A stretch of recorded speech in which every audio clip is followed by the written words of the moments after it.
Uncle LeBron James na ankle break ang kalaban. Kalabaw lang talaga ang tumatanda. What a nice move from LeBron. Isang pangyayari ang hindi inaasahan.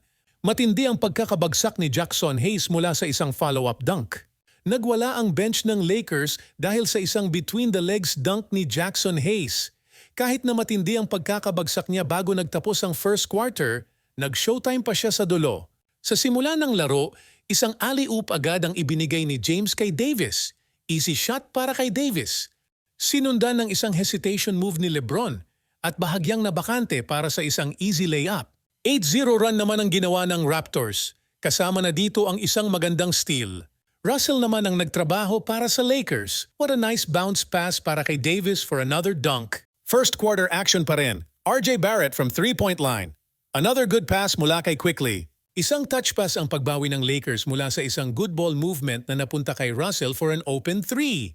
Isang magandang lob pass ni James para kay Davis. Another good combination para sa Lakers. LeBron naman this time. Isang magandang layup para sa kanya. Parang nasa prime pa si LeBron sa move na ito.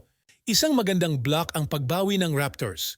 At nasundan pa ito ng isang magandang transition para sa isang behind-the-back pass mula kay Nwora for a slam dunk. Bago nagtapos ang first quarter, isang pangyayari ang hindi inaasahan.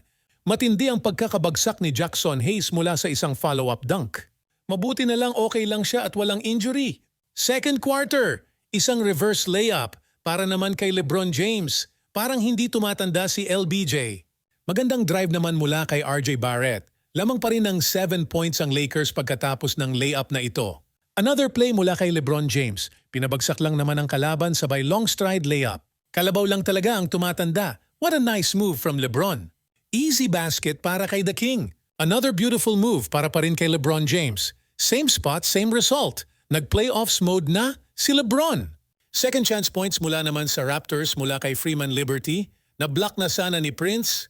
And one play mula pa rin kay The King. Nag-angat balikat si James pagkatapos niyang ma-foul.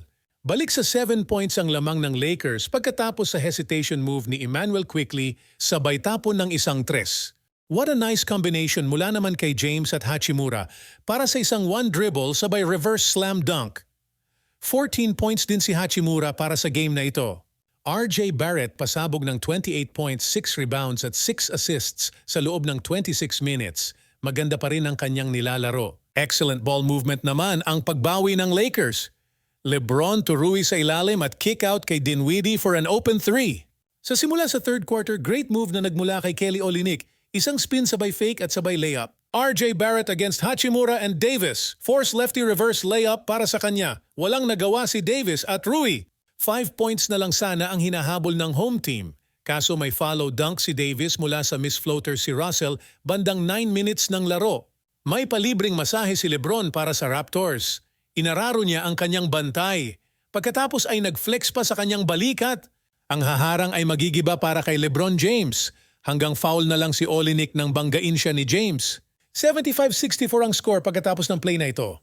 Let it fly ang pagbawi ni Grady mula sa corner 3. But still, lamang pa rin ang Lakers at naghahabol pa rin ang Toronto.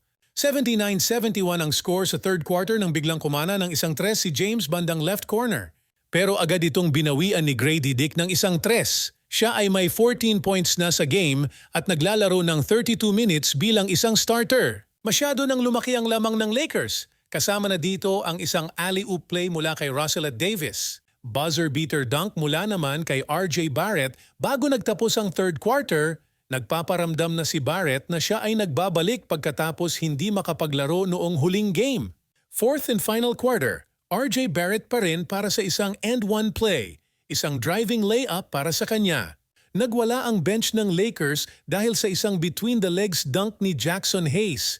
Kahit na matindi ang pagkakabagsak niya bago nagtapos ang first quarter, nag-showtime pa siya sa dulo. Sa huli, panalo ang Lakers sa score na 128-111. 6 games remaining na lang para sa Lakers.